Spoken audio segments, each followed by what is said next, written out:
అందరికీ నమస్కారం. నేను మా నాన్నగారు వ్రాసిన దత్తాత్రేయ రచనల్లో ఒక విలక్షణమైనటువంటి దత్తాత్రేయుని పాటను మీ ముందు ఇవాళ సమర్పించబోతున్నాను.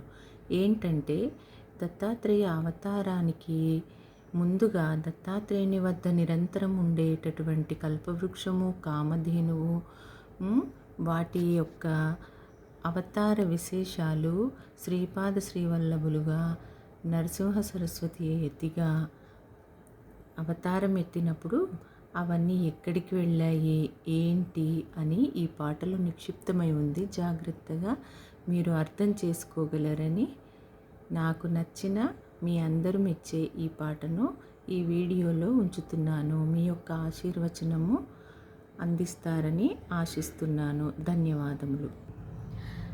వేడి